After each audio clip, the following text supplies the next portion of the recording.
Un téléphone, sauf erreur de ma part, a une vocation quand même principale. Et c'est écrit dans son nom. Alors, pour ceux qui pensent que je suis une vieille conne, rassurez-vous, je le vis très bien.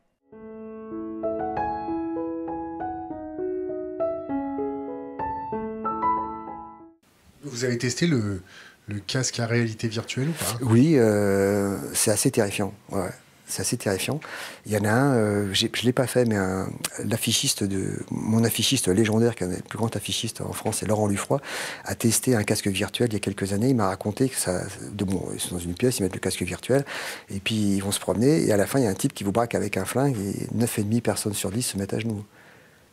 Tellement il n'y en a pas un qui essaie de le démontrer. Non, il y en a pas un. Il y en a un qui s'est pas mis à genoux, mais ce qu'il ne pouvait pas. Il était âgé, il ne pouvait pas.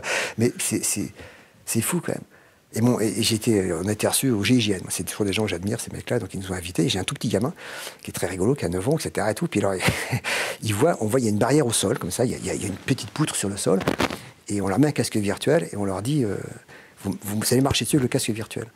Et mon gamin, très prétentieusement, a dit, je vais être plus fort que mon cerveau. Donc il est monté sur le truc, mais au bout, avec le casque virtuel, il y a le vide. Personne ne va sur le parquet, hein. C'est terrible, ça. Alors, vous parlez de ChatGPT, machin et tout. Oui, on peut court-circuiter notre conscience. On a beau savoir que c'est virtuel, n'empêche qu'on ne saute pas. Et on se met à genoux parce qu'un flingue vous est présenté sous le pif. C'est terrifiant. Hein. Et on rentre dans un monde où la réalité est tellement enlaidie, justement, par des politiques qui sont hors sol ou par une parole qui est pas bonne, que le gros refuge des gamins, c'est le virtuel.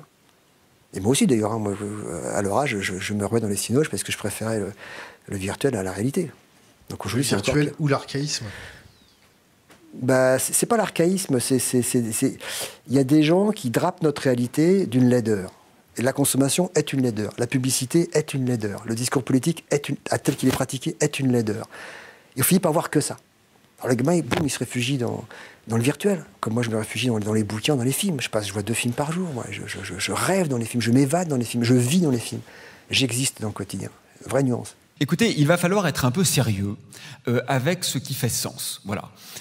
Il faut comprendre à un certain moment que tout n'est pas compatible avec tout. Donc quand vos enfants, le soir, passent 3 heures de suite à jouer à Fortnite en haute définition, en très haut débit, eh bien, ils ne lisent pas l'Iliade. C'est l'un ou l'autre. Nous avons un temps limité. Le temps que nous passons sur Instagram ou sur Twitter, nous ne le passons pas dans les livres.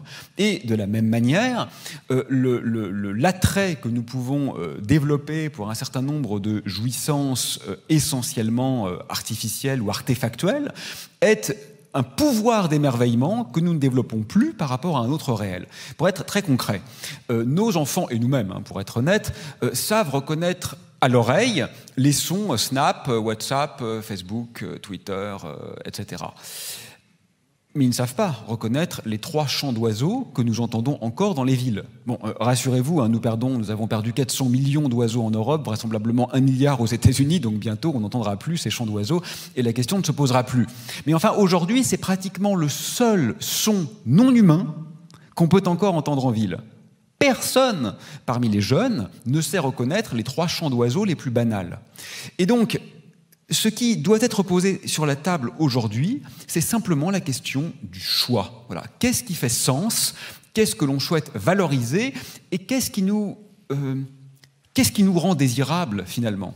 Qu'est-ce qui me pose dans une posture méliorative aux yeux de l'autre? Parce que je crois que c'est ça le cœur du problème. Nous aimons tous être aimés.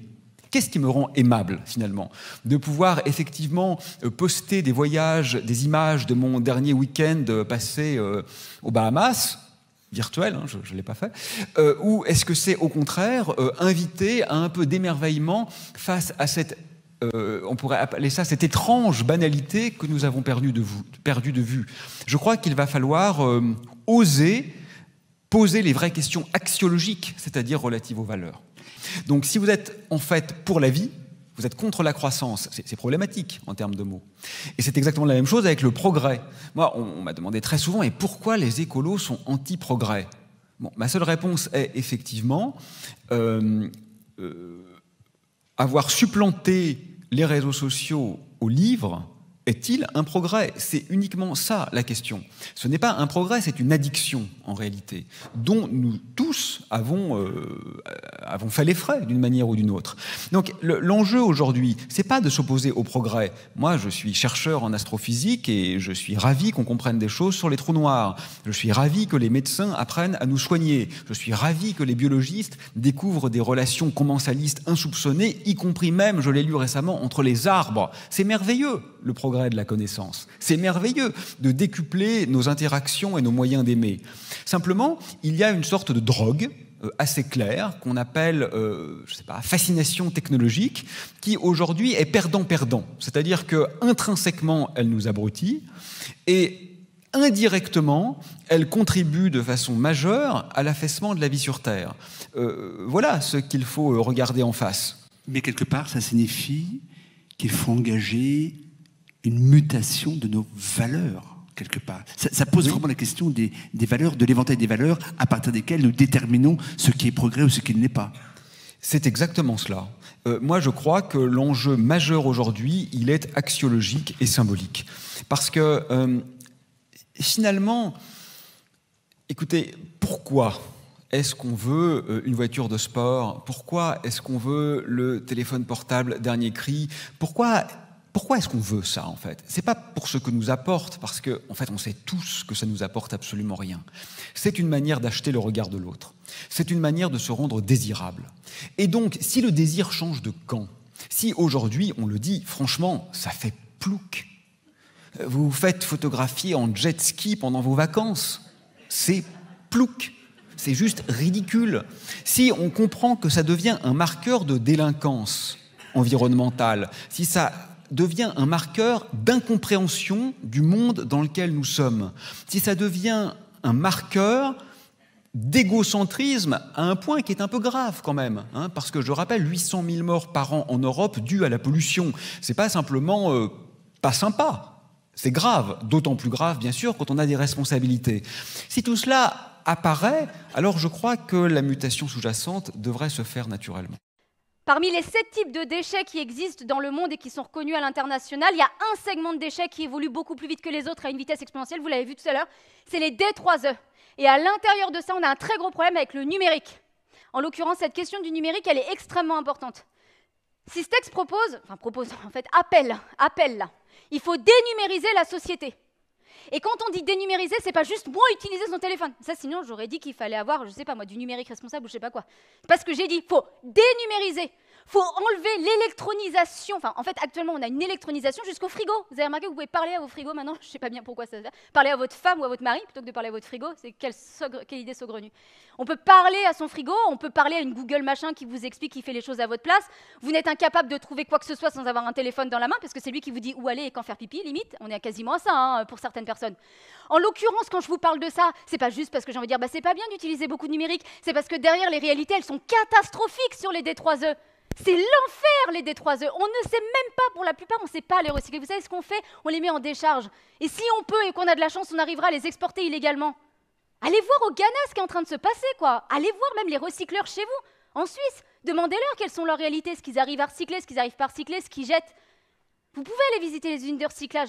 Rendez-vous compte de ce qu'on jette et de ce qu'on n'est pas capable de recycler. Le numérique, il a en cela, il a une particularité, si vous voulez, par rapport aux autres secteurs, comme la construction ou l'agroalimentaire, c'est qu'il a cette caractéristique de générer des trucs qui sont complètement inrecyclables, et en très grande quantité, avec des taux de croissance qui sont énormes. Et il faut réserver le numérique pour les usages qui ne peuvent pas s'en passer dans ce cadre-là. Dénumériser, c'est de dire, on n'a pas besoin d'écrans qui ne seront pas recyclés en milliers d'exemplaires dans les transports en commun en Europe. Mais mince, dites-le, quoi. Enfin, je ne vous oublie pas de vous le dire maintenant tout de suite, mais faites passer le message. Ces écrans-là, pensez-y, à chaque fois que vous verrez un écran qui vous montre une information dont vous n'avez pas besoin et dont vous vous contrefoutez, excusez-moi de l'expression, en l'occurrence ceux-là, une fois qu'ils seront démontés au bout de 2-3 ans, parce que vous comprenez, marché public, je ne sais encore quelle histoire qui va vous expliquer qu'il faut renouveler la flotte de panneaux tous les 3 ans, ça va partir en décharge et on ne récupérera pas le métal dedans.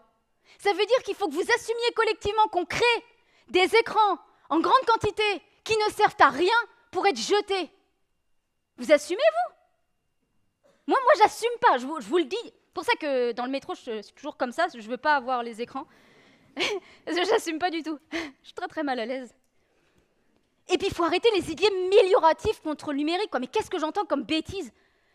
Alors voilà, donc je vous en donne que quelques exemples, mais par exemple, le rôle du numérique dans la transition écologique. Bah, vous allez me montrer des dispositifs sur lesquels vous avez mis de l'électronisation massive pour assurer je ne sais quelle fonctionnalité. On a travaillé par exemple à Systex un petit peu sur l'agritech, par exemple, puis on en reparlera. À partir du moment où vous électronisez un dispositif, ça va être compliqué à gérer, quoi. Ça veut dire une partie des petits métaux que je vous ai montrés, ça veut dire diminution de la recyclabilité, ça veut dire augmentation des flux de matière. Donc, du coup, il faut de l'éco-conception. Mais alors, j'entends beaucoup de gens parler de l'éco-conception, quand on lève une pièce, ils disent « Ah yeah, j'ai éco-conçu, c'est bon ».